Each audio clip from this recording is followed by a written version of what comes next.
you may want to check in on your group and inform them that we are live now, especially the SDG 16 parties. So I hand it over now to Yetunde to start off with this month's edition of the SDGs Roundtable. So please, Yetunde, over to you.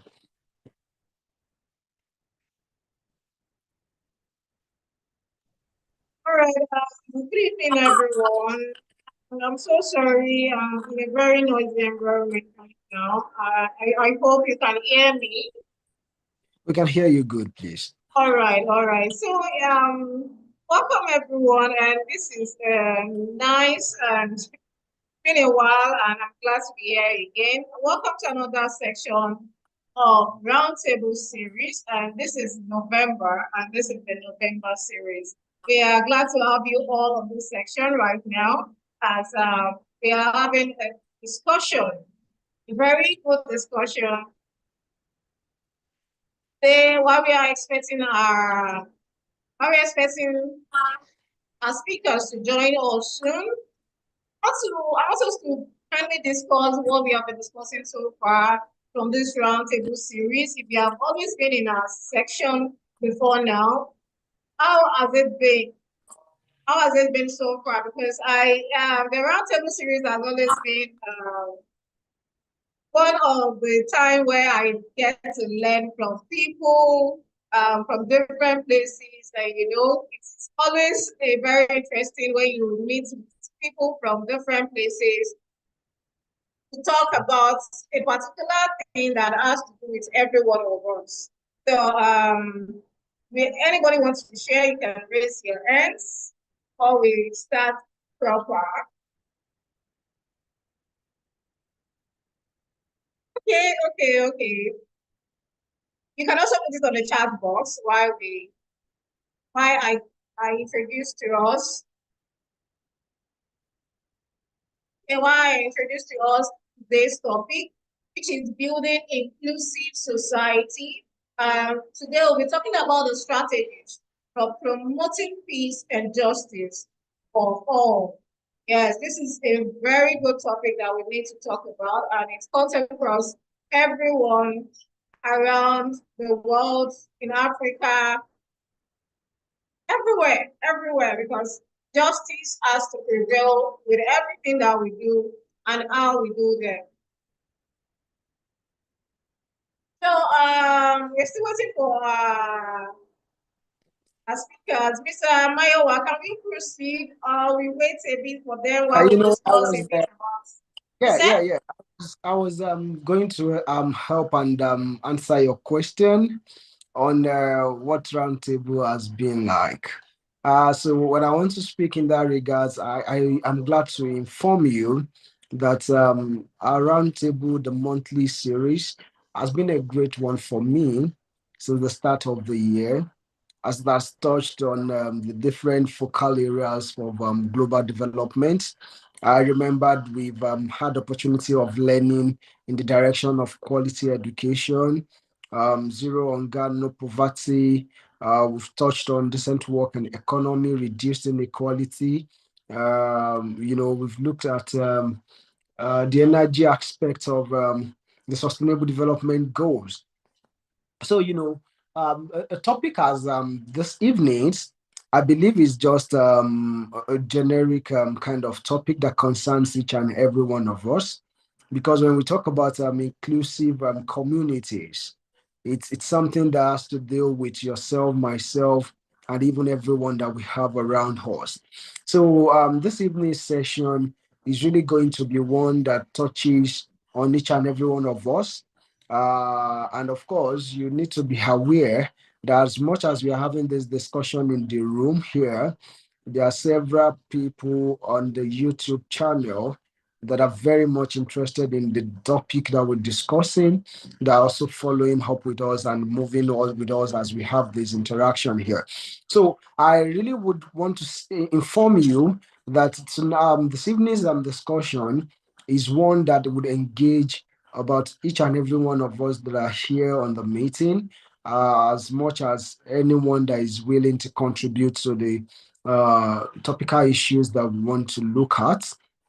So be rest assured that of course, I think it is even best if we try to allow our audience to introduce themselves to us. You know, I want us to understand the kind of people that we have on the call. What is their interest area into this topic? Because readily, I can see some familiar names, especially young experts and advocates for SDG 16. Yeah. So, I would love if they have the perfect environment and they're able to unmute their mic. I want them to make just a little introduction about themselves. What is their expectation for this discussion this evening? And yes, I have to restate this again because of those that are just joining us. To This discussion is for all of us. It's an interaction, it's a conversation. We want to share our perspectives together. So it is what we talk about together here this evening that then informs what we are looking forward to, the kind of communities that we say we are looking for. You agree with me that when we talk about SDG 16, peace, justice, and strong institutions, it is something that concerns each and every one of us. Right about now, the world is almost not knowing peace. You would agree with me that we have incidences of war and looming wars in several continents across the world. We know that the peace of the world is being threatened right about now. And not just because of dominance and governance. Beyond dominance and governance, we have issues as climate change that is also threatening the peace of the world. So, when we now say we want to talk about issues of, inclusive communities, I think it is just right and good that we have, this discussion and have the view and the perspective of each and everyone that we have on the call this evening. So, very quickly, I like to start with Puleng. Um, you know, Puleng, if you want to unmute your mic and you can, introduce yourself very shortly and you tell us what your interest is in SDG 16 and what you're hoping to, gain or contribute to the discussion here this evening. Good morning, everyone. Good afternoon. It's almost evening, actually. I see Susan's hand is up. Should I proceed or? Please, Puleng, you proceed. We'll take Susan just after you. Okay, please don't mind the background noise. I'm actually en route to a work event. I hope you can hear me. Yes, loud and clear. Okay, so I'm Puleng, but I am part of the fellows in SDG 17. You know that SDG 17 is partnership of the goals. So my interest is generally with all the goals because, the aim, you are not going to be able to foster relations or any kind of collaboration if you don't have a sense of how everything connects together and what everybody's intention is in terms of each of the goals. So I often try to participate in all the goals just to make sure that I'm understanding on what the different activities are and finding synergies in terms of what's everybody's meeting point. I think for me, especially in my country, 16 becomes important because it's not a war-torn country or anything like that, but I'm from South Africa. And what is happening right now is that most of disruptions related to peace are as a result of social discourse. And by social discourse, I mean civil society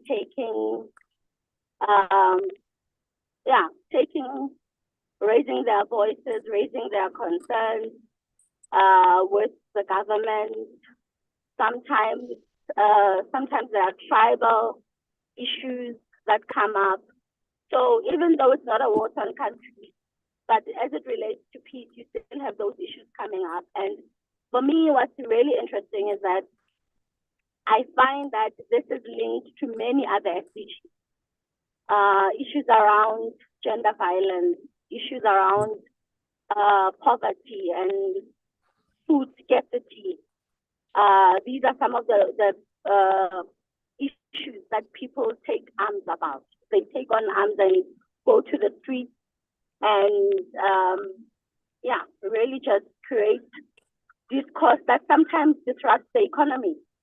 I think it's an area of interest for me, and I would like to hear from people in other countries. And like I said, especially in spaces where it's not a matter of war or anything like that, but it's simply because there are just social issues that erode peace among civil society. That is my area of interest.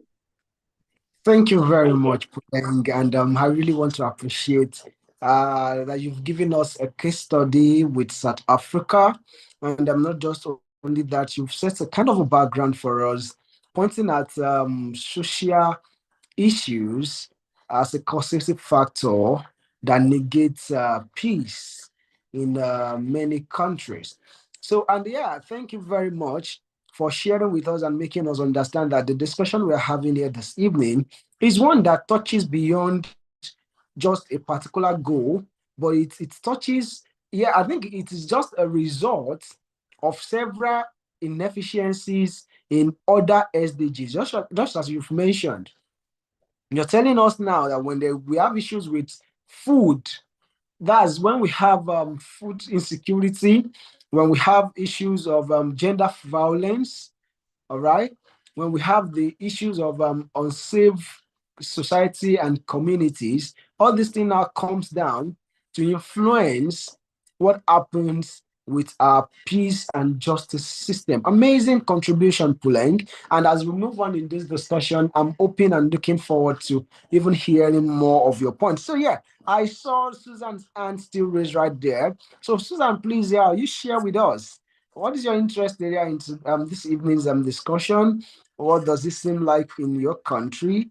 And you can just you can speak now. Thank you so much, Mayowa, for the opportunity to share with you my interest in today's discussion. I'm Susan Namono from Uganda. When we talk about peaceful and inclusive communities, I'm specifically passionate about SDG 5, which is about gender equality, making sure that women and girls are empowered. But as you may see, some of these SDGs, most of them are interrelated, because if we can't empower these young girls and women without having peaceful and inclusive communities. And that means as we are doing whatever we are doing, we need to make sure we bring also the male on board, so that these strategies that we are making sure that we empower the women, the men are also part and they understand why are we talking about these issues of menstruation. Because sometimes when we talk about peaceful communities, we think mostly in terms of war, but there may be absence of war, yet there is actually unrest within the communities. So one of the things that might happen is we might have so many girls dropping out of school, and that might come as a result of us not having inclusive communities where we completely say this is an issue for only the ladies. The men, we don't need you in these issues. But how about if we bring the men on board, so that they can really understand why are we bringing them on board? They're going to be fathers. They are friends to these ladies, but also they support most times to buy these sanitary towels for these girls. And then if we do that, then it means we are going to be able to work together, both genders, and understand why are we advocating that we continue providing for sanitary towels to these girls in school. Why are we also still talking about the issue of menstruation and saying so many girls are dropping out? Then we shall all be on the same line and we shall be able to advocate for the same thing. But also when you look about the effects of war that come in, most times so many things happen. And if we realize the women are more affected in this, we have a lot of sexual violence and harassments that go on. So if we make sure that we still, I think my point is mostly, can we bring in men in issues that affect the women so that they can really understand why are we continuously advocating for the women? I know some people are like, okay, the men are also affected. Yes, we really uphold that. But when we look at the statistics, the women are more affected than the men. So for me, I would to see how we are creating the inclusive communities, more so with the different challenges that we are currently facing, cutting across so many countries, like teenage pregnancies, girls dropping out of school, but also with the effects of war. How are we making sure that we resettle and also facilitate emotional well-being for these ladies and women who are affected during these times of war? And I'm really looking forward to learning more from other people from other countries, some of those inclusive strategies that they are taking to make sure that they solve some of these global issues that we are facing in our countries. And of course, not forgetting the norms that really are so deep-rooted into our communities that are sometimes the cause of some of the things. How are they working around there to make sure that these myths are demystified? Because if we don't work with those, we are now currently in the 16 days of activism against gender-based violence. But then if we don't go down to the roots of these norms and help people understand why some of them are not good, then we shall not have reached anything. And we shall not be able to have peace, because you'll be conflicting with the people who uphold these norms and the people who are saying, hey, look, can we do it differently and make sure that maybe we have more women in representation in different positions? Maybe also men who are being affected by mental health, and because society has made them feel like they are strong, they won't speak out. So I'm really looking forward to that conversation. Thank you so much. Thank you very much, Susan, for taking us on that perspective from Uganda. I agree with you that culture and societal norms, especially when it comes to myth, are some of the factors that has led us into what we experience in several communities till date. I would still want to agree with you also that the lack of proper education in some areas of Africa still makes it so bad for women and girls to still be exposed to proper education on the menstrual cycle and proper management of menstruation. And I will still also agree with you that the improper training approach that some men and young boys have been open to growing up continues to torment their productivity in the community. So, I could readily see now that we are seeing in different angles what are those backgrounds that influences conflicts that disrupt peace within our societies. And I think beyond, those two persons that have given us their perspective, I'd love to even hear from Tilaun. Headlight Tilaun, if you're able to unmute your mic and you give us a perspective from your country or your opinion also on this discussion we are looking at here this evening. Okay, thank you very much. This is Adlaut Alone. I hope you could hear me clearly. Let's now.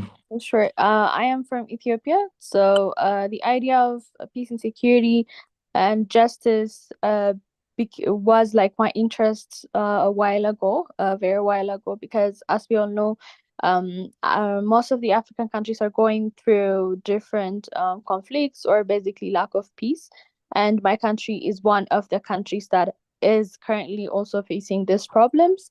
And of course, my colleague Susan has also mentioned the idea of gender.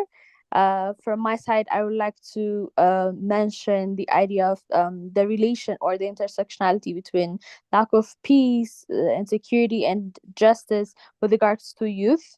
One of of course, there are many problems that could be raised, but one of the problems with regards to youth, although of course they are the forefront victims of lack of peace and conflict, since they are used as a weapons of war, but lack of proper educational curriculum, or basically a lack of preparation of making the youth to be able to have the skills of negotiation, mediation, discussion, could also feed for for the issue of them becoming part of the conflict themselves.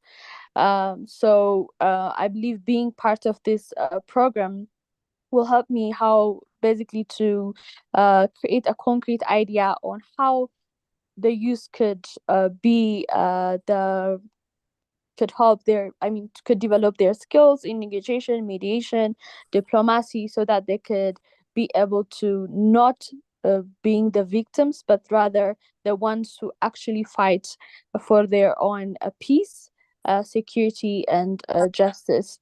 As we all know, there are many youth that are being part of the conflict, that are being affected, so that, as we all know, again, Africa is a resource of youth, where we can use for a very good resource, or a positive resource, where we can develop our continent, where we can develop our country into through different mechanisms. And those youth are also supposed to be the ones who are engaged in education, or in an innovative sector or arena where they could contribute for themselves, for their family, for their community, further for the continent and for the world. So making them part of the peace process is very much important, so that we can use the valuable part or the valuable resource of the continent to achieve what we aspire to have, or in general, even to achieve all the SDG goals. So yeah, this is my thought. Thank you very much for giving me the Thank opportunity, Mayowa. you much, Silan from Ethiopia. And yeah, I love something that you mentioned, youth as instrument of conflict and war. It is something that speaks volume to me, right? I think right about now, even in some African countries, we still hear of several marches that youths are having, you know, youths are protesting in different capacities. Sometimes this year it rocks Nigeria before it moved to, I think it was Tanzania, and maybe from Tanzania to Uganda, and like that, it's been moving. There's been a concern on the other, especially with the governance and the management of the resources upon which we have built these communities that we all are part of. So I know many of the time when the route of operation that has been embraced in a particular economy fails to satisfy the beneficiaries of such economy, of course, we have nothing that springs out if not conflict. Thank you very much for that perspective from Ethiopia. And I think let's hear from other people also. I love the fact that we have diversity of nations here on this discussion this evening. It's giving us different perspective and informed information. And of course, we all are going to answer ourselves together before we leave this meeting this evening. So I wouldn't know if I want to have 1 minute, sorry. Yes, let me hear from Gamuchira. If you're able to unmute your mic, Vetera, are you able to speak to us and tell us what is it that speaks volume for you about the topic we're having here this evening?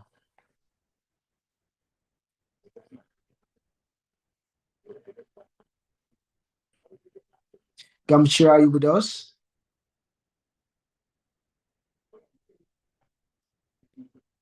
Okay. Well, maybe while we're waiting on Gamuchira. Yes, Gideon Dunio, how are you this afternoon?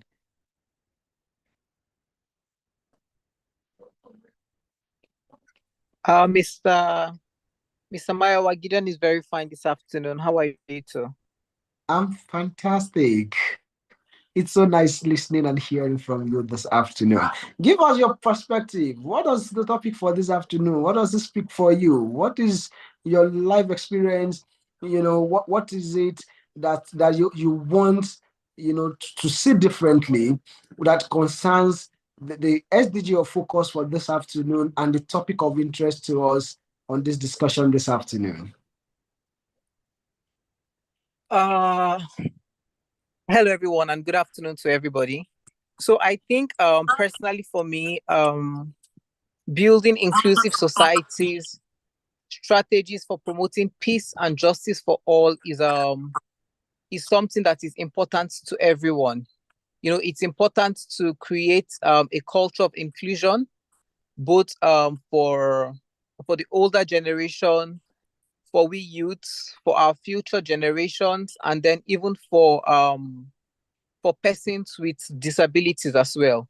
So I think what is the most standout strategy for me to inclusive peace and justice for all, I think is to part of it is to strengthen our civic engagement, when we foster a culture of participation through voting, through community involvement, through rallies, through activism, that could create a sense of civic engagement for especially we young people. Then when we also empower marginalized communities, provide resources, support, and a platform where marginalized voices could be heard, and also promote transparency and accountability, especially in government.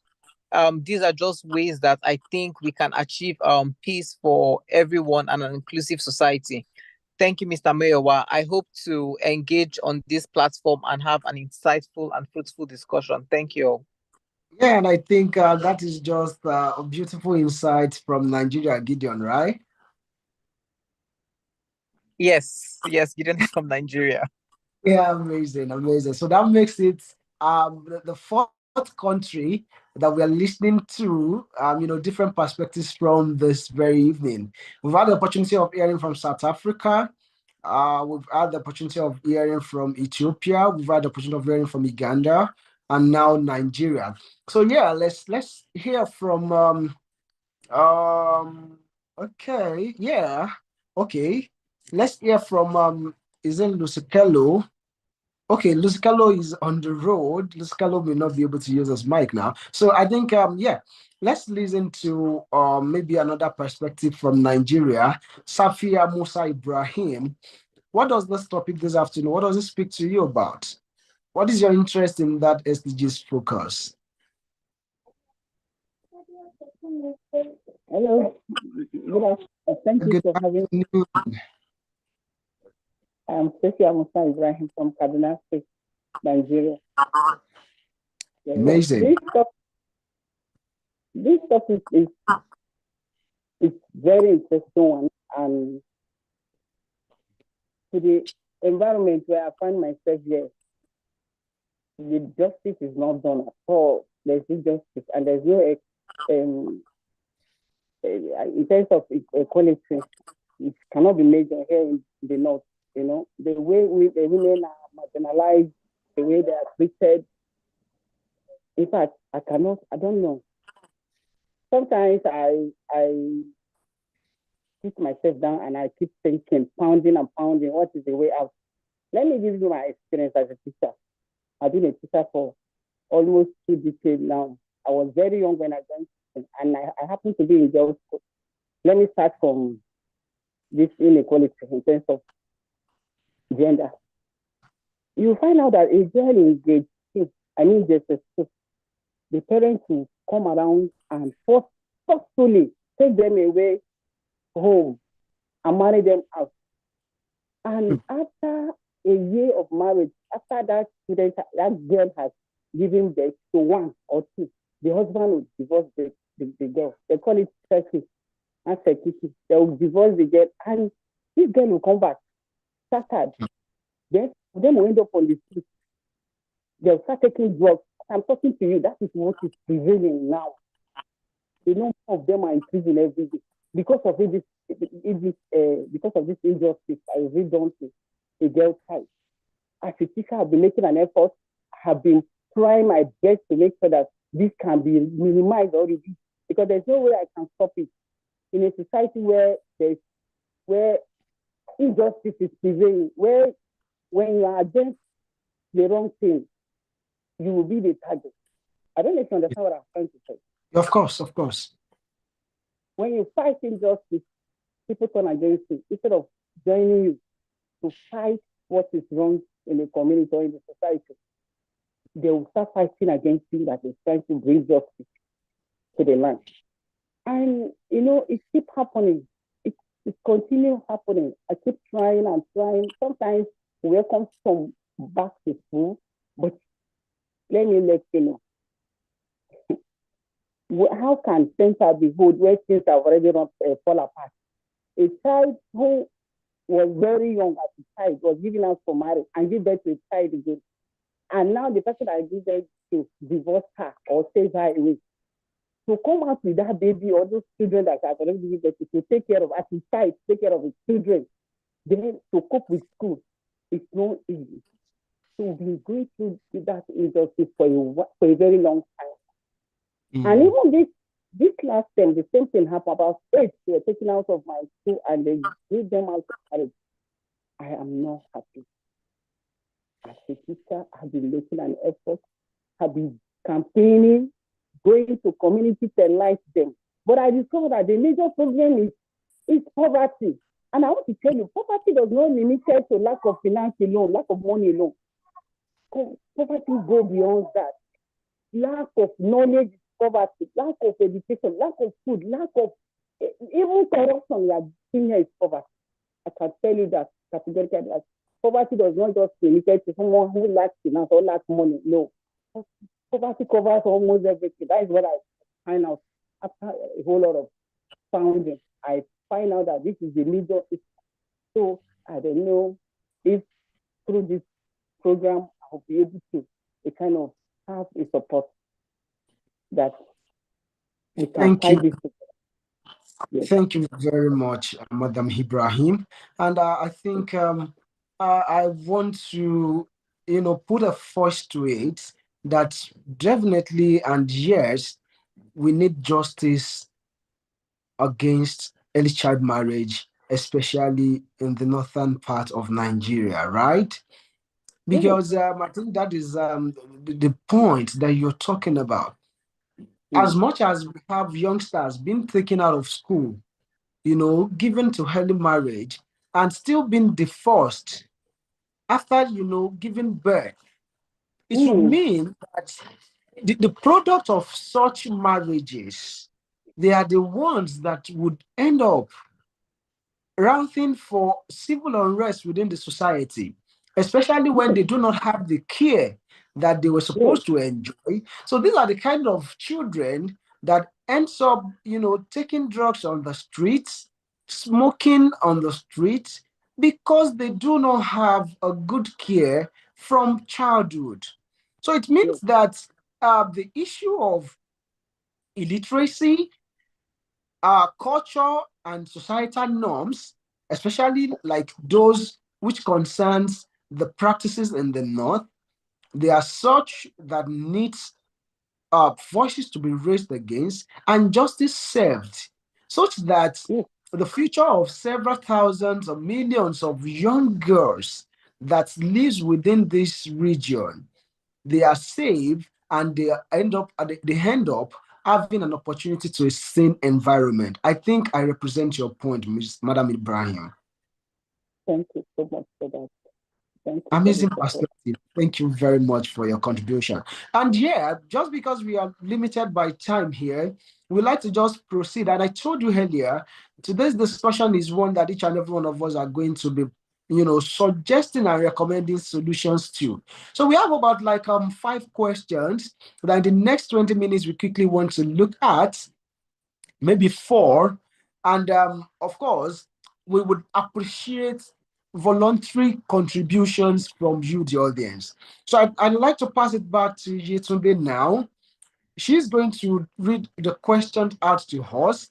And anyone who would just love to make a contribution to the question, just signify by the raise hand function on your app, and you have the opportunity to make your contributions to that. I want to inform you that by the end of this evening's uh, conversation, each and every one of us must have contributed or make an informed contribution to this discussion that we are having, such that by the time we publish the outcome of this roundtable series, several other persons can put their voices to it and help us in amplifying what the demands of this audience are when it comes to peace, justice, and strong institutions, especially in their capacities for inclusive society. So, yesterday, please, I hand it over to you now. Let's have the questions. I'm sure we have intellectual persons on this call this evening that want to give you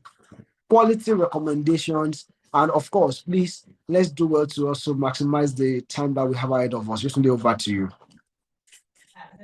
All right, thank you, everyone. And it's nice to have you all here once again. So I'll be sharing some questions with us now. So let's see who can contribute and add to that. So the first question is, how does lack of basic things like good roads, hospitals, or school affect peace and fairness in our communities?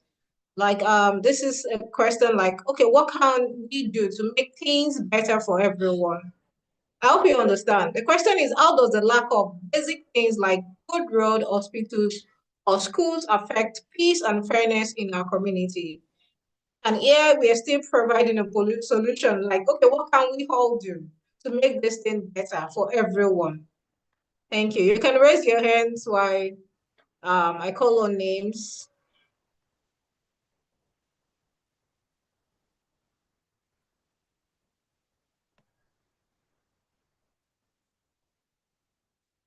Hello, Mr. Gamer Chari. Oh, are you willing to speak? Oh, I can see Mr. Susan's hands up. Okay, yes, you can have the mic. Okay, ma'am, how are you? I hope you are hearing me well. Good evening to Yes, you we can all. hear you well. Yeah, you're welcome. Please Okay, kindly share with I us your think name and where you're joining us from, please.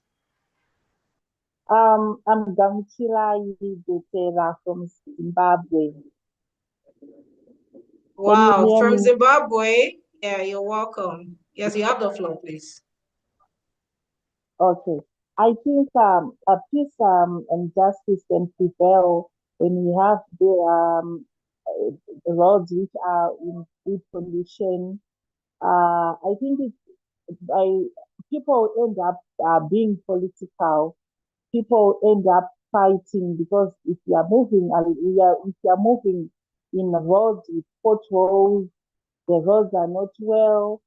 By the side of the road, people end up making it a dumping site.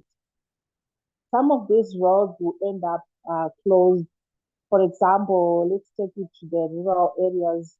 If there are no good roads, there's a big problem. No communication between cities, no communication between people, be it governmental, be it school, be it whatever. So I think there is going to be a big problem from them. So I think having good roads, even moving people who are not well with these ambulances, it will be very difficult.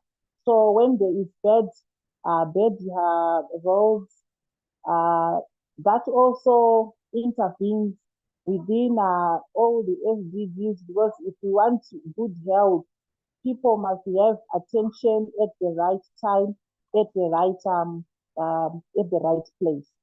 So I think that is my contribution. Thank you. All right, thank you very much. Thank you so much. I can see Mr. Ms. Plu Lang. I hope I'm able to pronounce the name very well. I'm so sorry. Yes, you have the mic. Thank you very much. I read a quote once that said, one day the poor will be so hungry that they will start to eat the rich. And I think it's a figurative statement to say that the lack of these basic things tend to affect the entire ecosystem. Even people who regard themselves to be comfortable and believe that these kinds of things don't affect them, ultimately they do, because what you then realize is that these problems are systemic. There are elements within the system that result in these symptomatic problems that we are referring to now. Things like people not having basic services provided. There are underlying systematic issues that result in, especially in our continent as Africa. And I wonder, you know, in the world of knowledge, this is maybe some information that I have not come across, but there are a lot of models, problem or scenario identifying models that are available to us, like stakeholder management or stakeholder analysis. Are we as a country or as respective countries or even as a region, are we taking the time to identify who benefits the most from us not being able to get these very basic needs met that are really human rights violations more than anything? These are things that every single human being should be able to have access to. And the problem is that the lack thereof results in many other problems that could ultimately be avoided. So I think what I'm trying to say is that we need organizations like AIDEV, we need think tanks, we need policy forums that are able to lobby and address and do the necessary research in a way that is independent, in a way where no one's interest is at the top, but the interest of the people, to identify what the problems are and to really ask ourselves that, are we solving the right problem? Because as long as we focus on the symptoms, we will still find ourselves in the same position because we have limited resources. We don't have adequate resources, so we cannot afford to only just put a Band-Aid on the problems and not address the root causes and identify why they come about. Thank you. Yes. All right, thank you very much for that contribution. And it's very, very important that the change that we always want to start from. Also, what are we doing as an organization, as an individual, to contribute to how the state or the country that we are is doing well in all these states, regardless of the challenges that we are facing. So I'll be asking one more question because of our time, because I can see that almost all of us want to contribute to this. But the time is not as on our side right now. So now, how can families create an environment of peace at home? What habit or value can start at home that can impact positively to the larger community? You know, a lot of time now we see a lot of children who are immoral, but now we are asking, how can families create an environment of peace at home? What habit, what value can start at home that would impact the community at large? So let's see who's willing to contribute to this question because it is a vital question. And yeah, I can see Gideon arms. Yes, you have the mic. You can speak, please. All right, thank you. So I think basic principles that we can imbibe at home as issues are rather things like respect, you know, just being respectful towards everyone, old people, young people, respect towards traditions and societies. You know, when you're being taught about tolerance, when you can tolerate one another, when you're also very mindful of wastage. That's when you have sustainability in mind, because being sustainable doesn't just mean it doesn't just entail you being the consumer at the point. It also entails that future generation gets to, be able to utilize from such amenities that are being provided. So when we are able to imbibe those little morals in our children, I mean, it goes a really long way. For example, when you wake up in the morning, when you greet your parents, good morning, and you go along your day being respectful, it also goes to show that when you go outside of home, you're also being able to be respectful towards other people, which necessarily would not cause any form of conflict, or even if at all you find yourself in a conflict zone, for the fact that you've had such trainings in the home as being respectful or being tolerant, you'll be able to kind of foster some sense of peace among the conflict areas. I think that's my contribution. Thank Yes. you.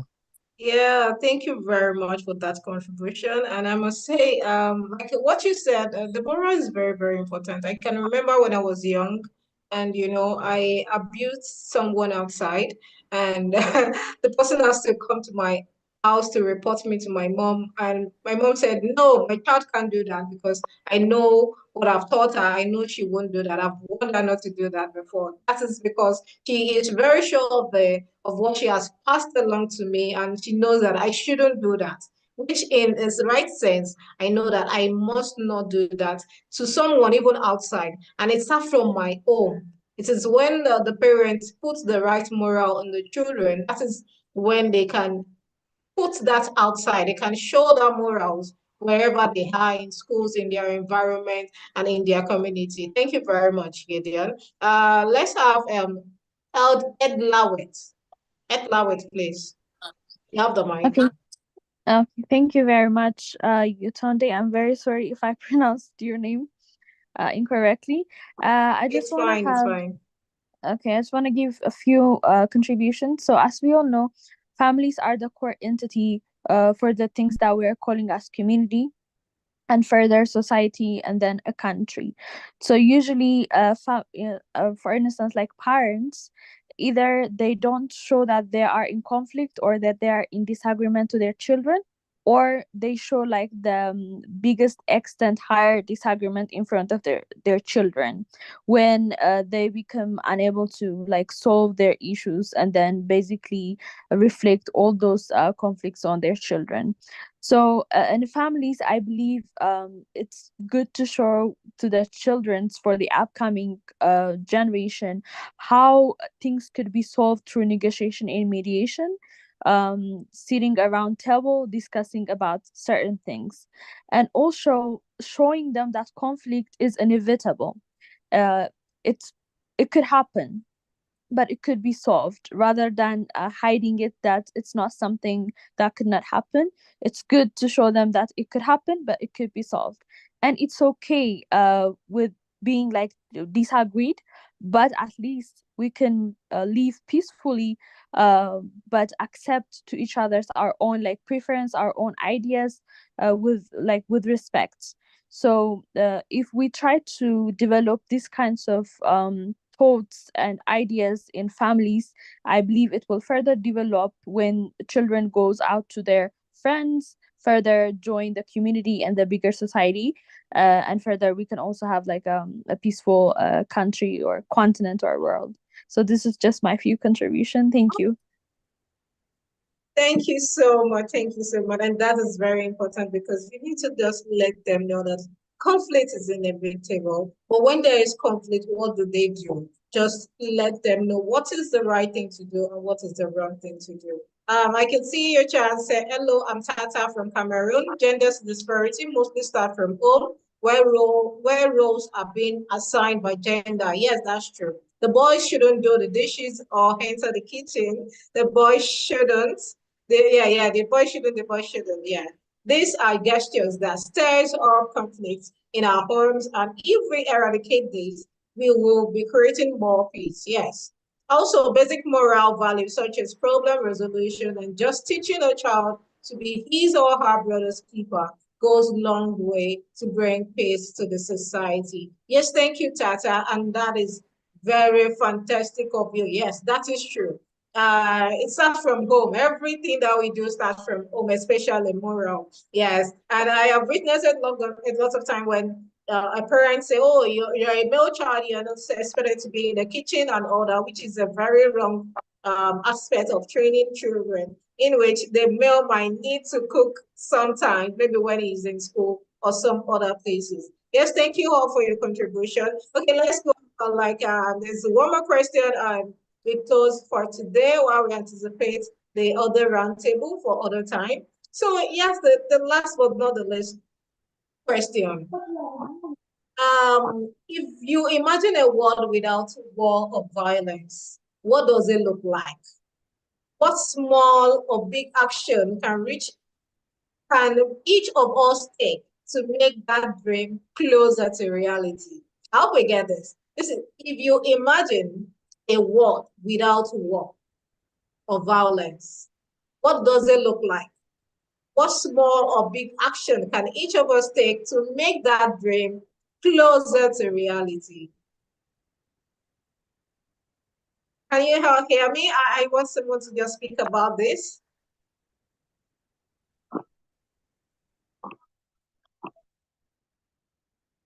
I'm expecting hands. Okay, let me explain from my own side of view. Okay, the question says again, like, if you imagine a world without war or violence, what does it look like? What small or big action can each of us do to make that dream closer to reality? I love peaceful life. I don't want I don't want a scenario where everyone is troubled and where there's always conflicts everywhere. I'm not always comfortable because everywhere is always looking like a danger. So when there is a room for resolution, where there is peace, there's no war, things goes on well, there's a good road, good amenities, everybody will be fine. Everybody, there will be justice. Let me just put it like that. And the only thing that we can do to make that work is to start from us. Yes, we know we are far from there right now, but it is something that is realistic. Well, how does it start? It starts from you, it starts from me, it starts from everyone in the community. I can see Tata, and how do you want to add to what I'm saying right now? You have the mic, please.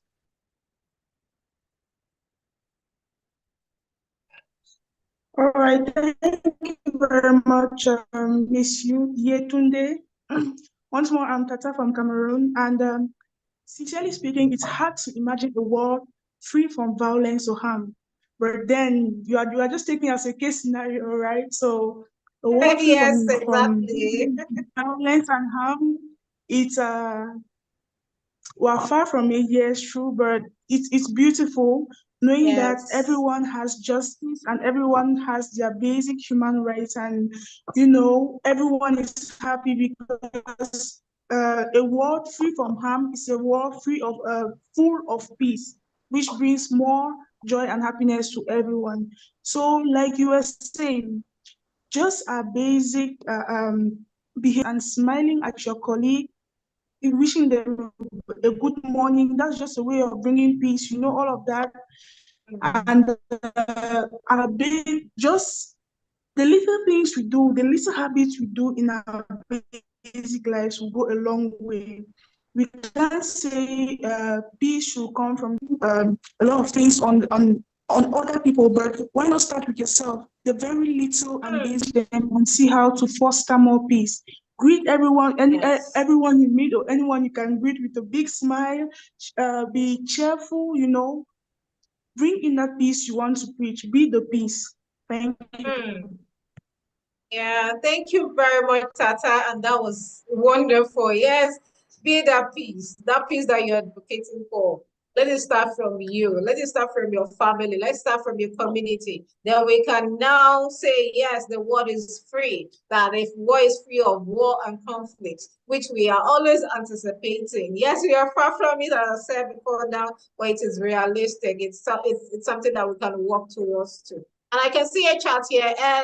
Hello, the secular from Malawi. I believe teaching children to take responsibility for their actions and to be accountable for their decisions can reduce harmful behavior in the long term And I believe that individuals who embrace responsibility within the home will carry into the community, contributing to more law-abiding order society. Yes, that's true. A world free from violence is where home, school, workplace, and public spaces will be free from fear. People feel secured and empowered. Individual being free to express themselves without fear and dispersal of violence. This is wonderful. And without much saying what, this is what peace looks like.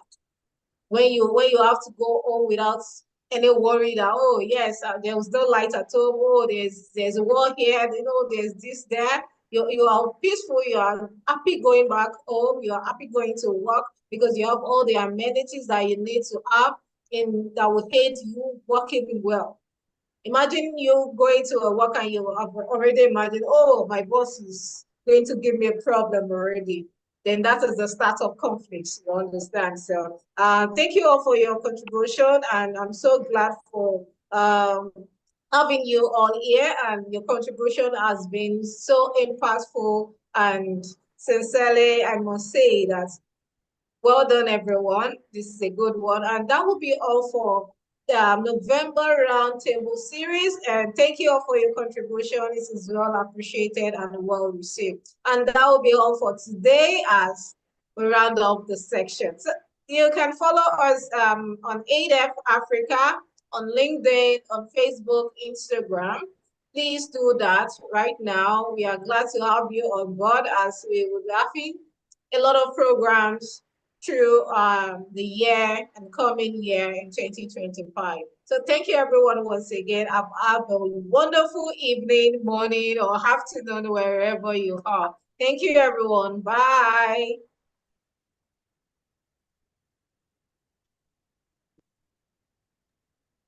Bye. Bye. See you later. See you next time. Yeah, see you. Bye. From Zimbabwe. Bye. Yeah, it's nice to see you. It's nice to see your lovely faces.